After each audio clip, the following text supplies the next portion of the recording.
How many games do you think Malik Brown starts at the 5 this season, and how much run do you think he gets at the 5 just in general? Here's my take. Unsourced. My opinion. If they do not get a center, he's going to get some run there. He may even start there. If they do get a center, he won't get any run there.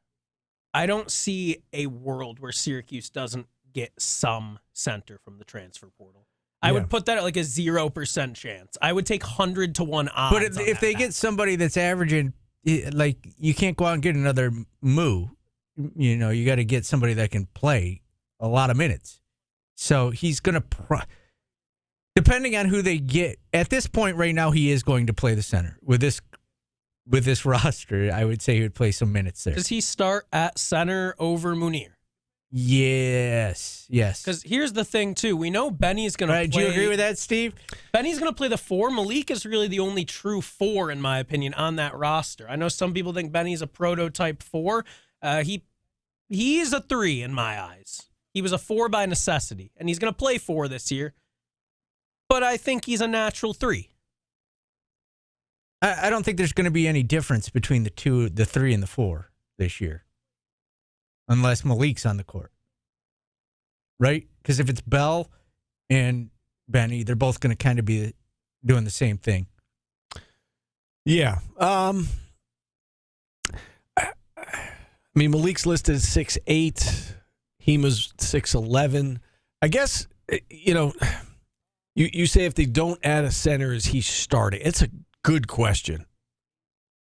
It's so hard to tell right now because my guess is, and I think we all agree, that they're going to add a center, and in which case, I think that they are going to add someone who could come in and play right away at the center position. I don't think they're going to add somebody that they have a lot of questions about. I agree. So if and when they add a center, I would assume that player will be penciled into the starting lineup. There aren't a lot of centers like that out there, though. Right, which is why we talked about how important Come on, Jesse Musa was. Cisse. Come on, guys. Let's get him. To get back to your point, Paulie, about if the roster, like if they had to go to battle today and play a game today, who's the starting center? I don't know how much Malik has played center. Now, if they know, like at this point, played some last year, a couple games, a little bit, right? A wee bit, and then I think the consensus was that he was better as like a spark plug off the bench. Right. So my gut says if they had to play today, Hema would probably be in the center to start. But if they, if the portal closed today and they said, okay, there's no more movement, this is your team, and you had several months to prepare for the start of the season, knowing that this was your roster, then maybe. Then maybe Brown's the guy. I love Malik Brown. I love the way he plays. I think they do have to find ways to get him on the floor. I do think that, if the season started today and Hema got the start in the starting 5, I do think you would see Brown at the center position at some point during the game. Little Benny situation. He starts, but then more minutes go to the backup. Maybe. I mean, you have to see how good he is and if he can hold his own in that spot. I like him a lot, though. He's got a nose for the ball. He's a smart player. He just goes out and does his job. So yeah, I think if they want to do that with him, I think they can get him ready to play the center position. But I don't think that's the ideal scenario. Yes, I think the ideal scenario is land somebody capable out of the portal. Yeah, that's what I'm talking about. Jordan mentioned another name, and I don't know if he's on. I don't read his thing.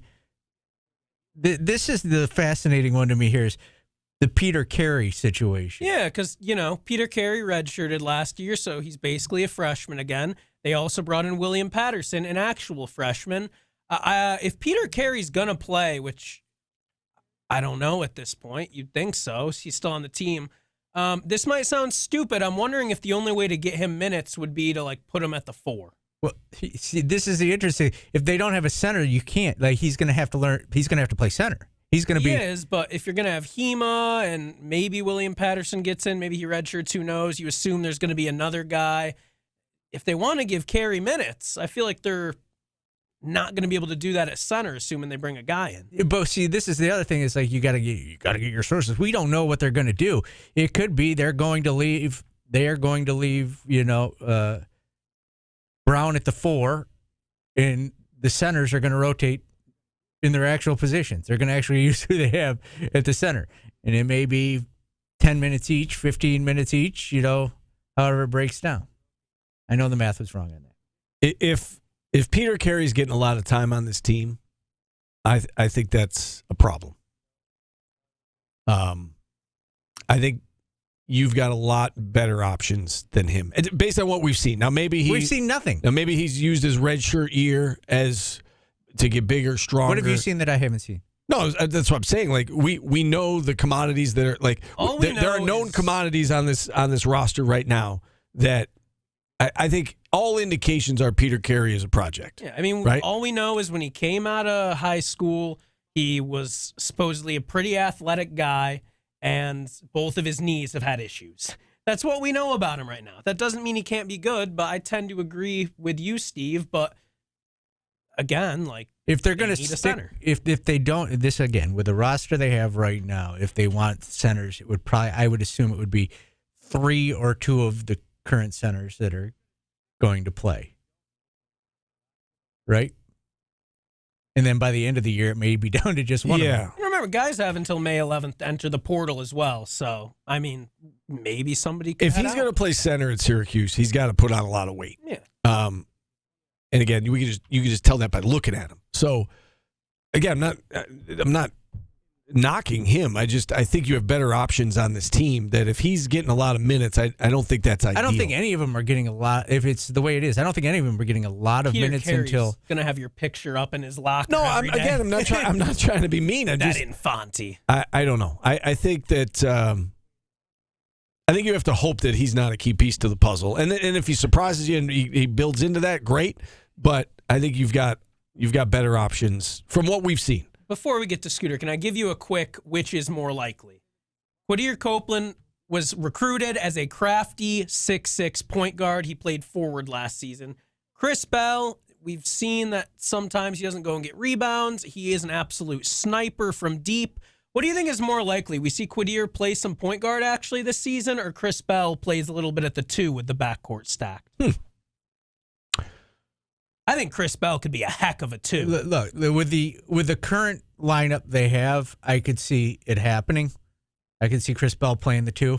And this, of course, changes if Judah doesn't come back. But if Judah comes back, Quadir Copeland's going to have a tough time finding the court. Yeah. He definitely won't play in the backcourt then. That's my take. I don't know. Maybe I don't know how Red does it. Maybe he does go out and just rotates everybody and everybody plays. But if it's similar to the old guy, he's going to have a tough time finding the court. He probably will anyways with the current backcourt. Right. I mean, that's the other thing about this conversation is, we're trying to project out to a head coach who has never been a head coach before, right? Yeah. So we don't really know. We don't really know, a lot. We don't know his philosophy. We don't know how many guys he's going to play. We don't know what he has in store for some of these guys, but I do think there's a lot of versatility on this roster. I do think there are a lot of different combinations. And, who knows? Like, maybe Chance Westry comes here and maybe he is best suited to play a wing. Maybe he's best suited as small forward. Like, we don't know. That would take time. It's going to be hard to get that 2 spot, I think. Like, so would you say Westry, Copeland, do you think that could be a lineup? I don't know. I mean, that's another thing. I mean, Westry's 6'6". He's the combo guard. He's a small forward. Like, he could fit in a lot of places. I did not see a lot of handle out of Chris Bell. Yeah, which is the problem. Boy mentioned that in the chat, and that is concerning. But you've got to think, whether it's Judah, JJ at the point, like, they can handle the bulk of the floor general duties. I know Judah's a natural shooting guard, but he progressed as a point guard. The offense is such a question mark on this team. It's a question mark, but like that backcourt, even without Judah, like it's exciting. Yeah, well, one of them, you don't know though. Like Westry's not really played Division I basketball much. That's fair. He was quoted in an ESPN article saying that he feels fully recovered physically and mentally, whatever that means, because he was out all of last season. It's tough to redshirt. I mean, in terms of, you're saying recover mentally, like a top 40 recruit who thinks he's going to come in and make an impact right away, hurt before the season even started, had surgery before the season even started, never got healthy, and then eventually got to the point where couldn't do what he wanted to do, so said, I'm going to preserve the year, I'm going to redshirt. I could see why that, that might take a mental toll on a young man. Although, people were thinking he might end up at Syracuse at first. Maybe it's going to work out for him, and this is where he wanted to be all along. Seems very positive. Said he wasn't recruited to replace Judah, so maybe this was all in the plan for Chance Westry. If Judah's here, you will definitely see him at the 3. Yeah, I would think so. Because you got to get him on the floor. Yeah. Devo said he thinks he's coming to play right away, which most of these guys are. Yeah, so. he's going to play. But then I've never seen him play, and I think he's a better option than. But you also think Chris Bell and Benny are both starting, and that's why they're here too. I didn't say Bell was starting. Oh, I know you didn't, but I don't think he would have came back if he wasn't starting.